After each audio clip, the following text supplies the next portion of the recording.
Bien, esto es un audio sobre un video, pues, sobre el lenguaje de las matemáticas por el escrito por Kate J. Devlin, y dice así: durante la mayor parte de su historia, no obstante, el único modo de apreciar las matemáticas fue aprender a leer sus símbolos.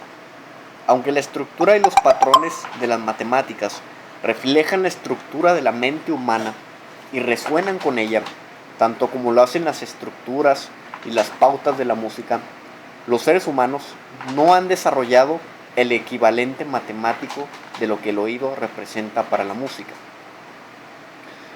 Las matemáticas solamente se pueden ver con los ojos de la mente. Es como si no tuviéramos sentido del oído y que solamente alguien capaz de leer la notación musical fuera capaz de apreciar las pautas musicales. En los años recientes, sin embargo, el desarrollo del ordenador y de las técnicas del video ha hecho accesibles hasta cierto punto las matemáticas al no formado en ellas. En las manos de un usuario hábil, el ordenador se puede utilizar para ejecutar matemáticas y el resultado se puede presentar visualmente en la pantalla al alcance de todos. Aunque tan solo una parte relativamente pequeña de las matemáticas se presentan por sí mismas a tal representación visual, ahora es posible comunicar al ego al menos algo de la belleza y de la armonía que el matemático ve y experimenta cuando se hacen matemáticas. Dice aquí: cuando ver es escribir. A veces el empleo de gráficos de ordenador puede resultar significativo para el matemático y también para proporcionar al ego una visión del mundo interior de las matemáticas.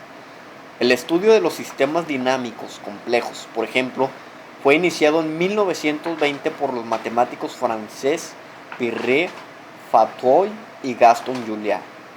Pero hubo que esperar hasta finales de la década de los 70 y comienzos de los 80 para que el rápido desarrollo de las técnicas de gráficos de ordenador permitiera a Benoit Mandelbrot y a otros matemáticos visualizar algunas de las estructuras con las que había trabajado Fatou y Julian.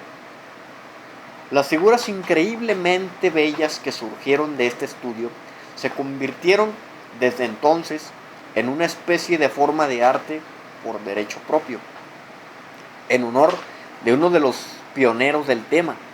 Algunas de tales estructuras reciben actualmente el nombre de conjuntos de Julia o de Julia. Otro ejemplo del uso de los gráficos de ordenador que condujo a un profundo descubrimiento en matemáticas tuvo lugar en 1983, cuando los matemáticos David Hoffman y William Mix III descubrieron una superficie minimal de una clase nueva. Una superficie minimal es el equivalente matemático de una película de jabón infinita. Entonces, las películas de jabón reales que se estiran a lo largo de una trama pues forman siempre una superficie que ocupa la menor área posible, ¿no? Entonces, los matemáticos consideran análogos abstractos de las películas de jabón que se estiran hasta el infinito. Estas superficies han sido estudiadas a lo largo de 200 años, pero hasta que Hoffman y Mix hicieron su descubrimiento, solamente se conocían 3 de tales superficies. Hoy en día, como resultado de las técnicas de visualización por ordenador, los matemáticos han descubierto muchas de tales superficies. Gran parte de lo que se conoce acerca de las superficies minimales ha sido establecida mediante técnicas matemáticas más tradicionales, que implican una suma considerable de álgebra y de cálculo.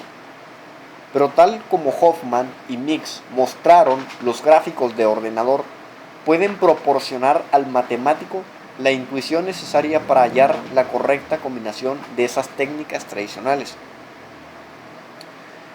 Sin sus símbolos algebraicos, gran parte de las matemáticas simplemente no existiría. La cuestión es ciertamente profunda y está relacionada con las capacidades cognitivas humanas. El reconocimiento de conceptos abstractos el desarrollo de un lenguaje apropiado para representarlos, pues son en realidad los dos lados de una misma moneda. El uso de un símbolo tal como una letra, una palabra o incluso un dibujo, ¿sí?, para denotar una entidad abstracta va de la mano con el reconocimiento de esta entidad como tal. El uso del guarismo séptimo para denotar el número 7 exige que el número 7 esté reconocido como una entidad. El uso de la letra M para indicar un número entero arbitrario requiere que el concepto de número entero sea reconocido. Disponer del símbolo hace posible pensar y manipular este concepto. Este aspecto lingüístico de las matemáticas se pasa frecuentemente por alto, en especial en nuestra cultura moderna, con sus énfasis en los aspectos de procedimiento computacional de las matemáticas. En realidad, uno escucha con frecuencia la queja de que las matemáticas serían mucho más fáciles si no fuera por su notación tan abstracta, lo cual es como decir que la obra de Shakespeare sería mucho más fácil de entender si estuviese escrita en un lenguaje más llano. Desgraciadamente, el nivel de abstracción en las matemáticas, la necesidad consecuente de una notación que puede manejar esta abstracción, significa que una gran parte, casi su totalidad quizá de la misma, permanecerá por siempre oculta a lo que no son matemáticos e incluso las partes más accesibles. Las descritas en libros como este podrán ser con mucho apenas percibidas, con la mayor parte de su belleza interna oculta en la vista. A pesar de ello, eso no es excusa para que aquellos de nosotros que parece que hemos sido bendecidos con la capacidad para apreciar esa belleza interna, no intentemos comunicar a otros alguna percepción de lo que experimentamos, cierta sensación de la sencillez, de la precisión, de la pureza y la elegancia que otorga a los patrones matemáticos su valor numérico. La belleza oculta en los símbolos. En su libro de 1940, Mathematicans Apology, Apología de un matemático, el competente matemático inglés G. H. Hardy escribió: las estructuras del matemático, como las del pintor o las del poeta, deben ser bellas. Las ideas, como los colores o las palabras, deben acoplarse de forma armoniosa. La belleza es la prueba primera. No hay lugar permanente en el mundo para matemáticas feas. Sería muy difícil definir la belleza matemática, pero eso es igualmente cierto para la belleza de cualquier tipo. Podemos no saber de todo lo que queremos significar al referirnos a un poema como bello, pero eso no nos impide reconocer uno cuando lo leemos. La belleza a la cual se refiere Hardy es en muchos casos sumamente abstracta, una belleza interior, una belleza de una forma abstracta, de una estructura lógica, de una belleza que puede ser observada, apreciada tan solo por aquellos suficientemente bien formados en la disciplina. Es una belleza fría y austera, según Bernard Rousseau, famoso matemático y filósofo inglés que escribió en su libro Mysticism and Logic, Miticismo y Lógica, de 1918. Las matemáticas, consideradas correctamente, poseen no solo verdad, sino belleza suprema, una belleza fría y austera, como la de una escultura sin apelación a ninguna parte de nuestra naturaleza más débil, sin las trampas primorosas de la pintura o de la música, aunque sublimemente pura y capaz de una rigurosa perfección, como solo puede mostrar el arte más supremo. Las matemáticas, ciencia de las estructuras, constituyen una forma de mirar al mundo, tanto al físico como al biológico, al sociológico que habitamos, así como también al mundo interior de nuestras mentes y pensamientos. Los mayores éxitos matemáticos se han realizado sin duda en el área de lo físico, donde esta disciplina ha sido calificada correctamente como la reina a la vez que la sirviente de las ciencias naturales. Además, como creación enteramente nueva, el estudio de las matemáticas es, en definitiva, el de la humanidad en sí misma, puesto que ninguna de las entidades que forman el sustrato de las matemáticas existen en el mundo físico: los números, los puntos, las líneas, los planos, las superficies, las figuras geométricas, las funciones y demás entidades que son puras abstracciones que existen solamente en la mente colectiva de la humanidad. La certeza absoluta de una demostración matemática, la naturaleza de indefinida permanencia de la verdad, son reflejo de estatus profundo y fundamental de las estructuras del matemático tanto en la mente humana como en el mundo físico. En una época en la que el estudio de los cielos dominaba el pensamiento científico, Galileo escribió, acuñado, una nota similar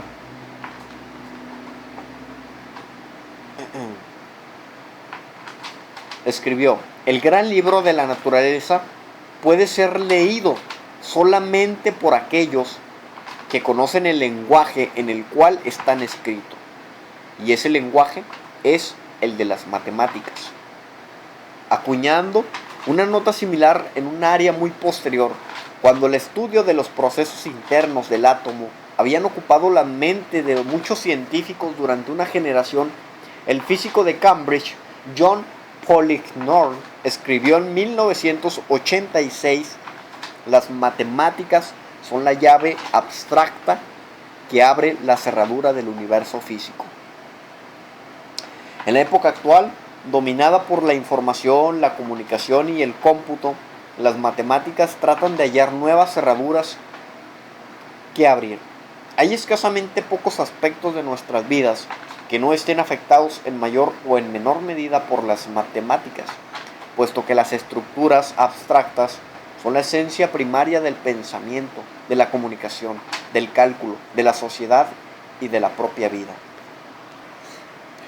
Haciendo visible lo invisible. Hemos contestado a la pregunta, ¿qué son las matemáticas? Con el eslogan, las matemáticas son la ciencia de las estructuras.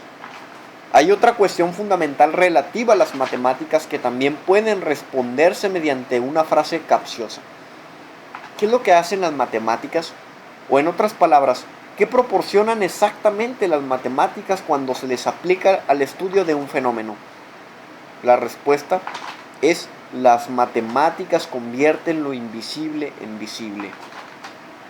Permítanme que ofrezca algunos ejemplos de lo que esta respuesta significa. Sin matemáticas no hay modo de entender qué es lo que mantiene a un avión a reacción de gran tamaño en el aire. Como todos sabemos muy bien, los objetos meláticos de gran tamaño no se mantienen por encima del suelo sin algo que lo soporte. Pero cuando se mira a una aeronave a reacción volando sobre nuestras cabezas, no se ve nada que lo sostenga.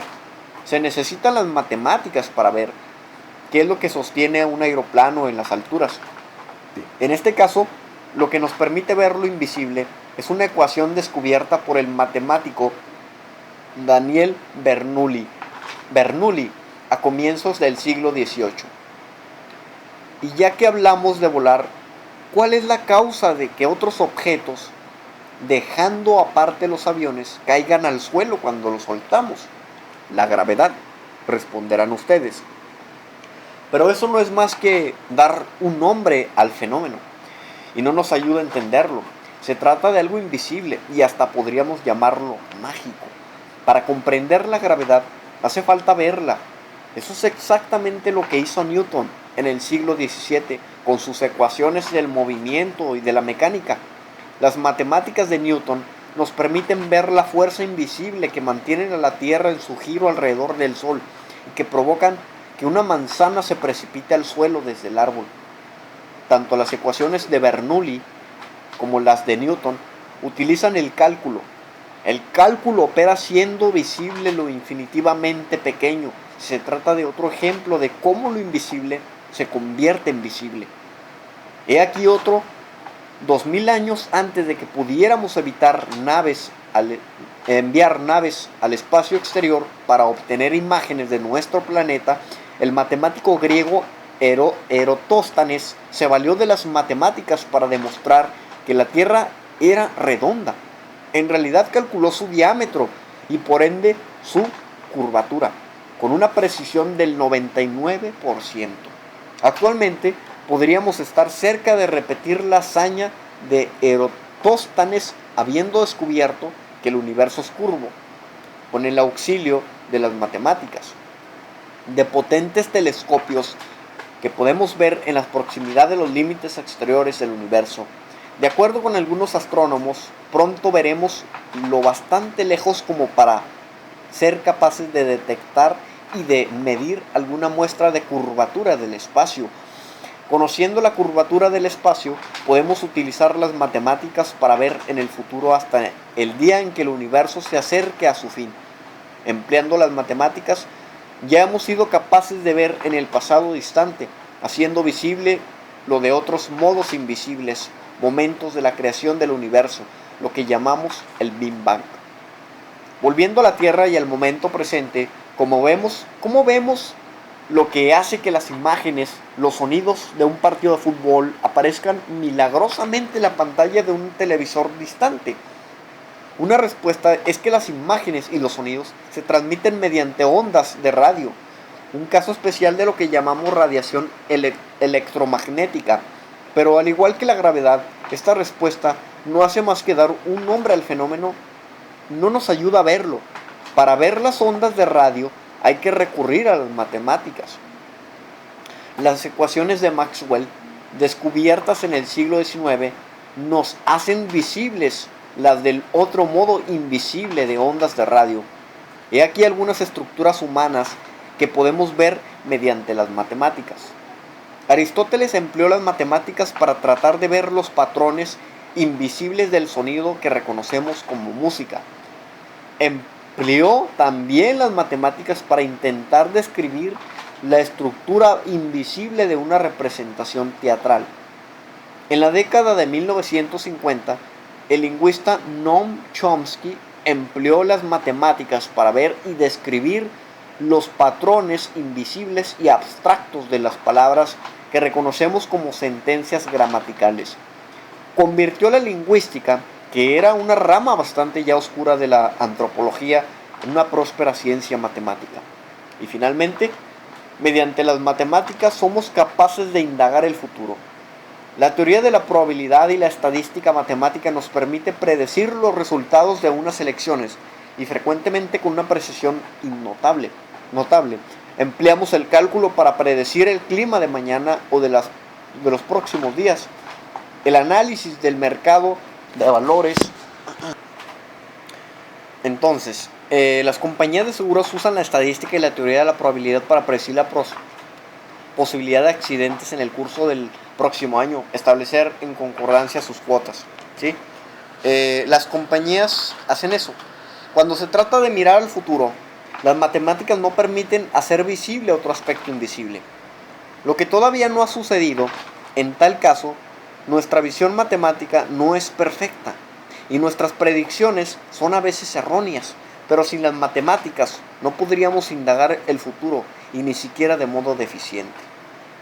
Ok, aquí por hoy nos detenemos un pequeño momento y mañana continuaremos o en un momento continuaré con el universo invisible.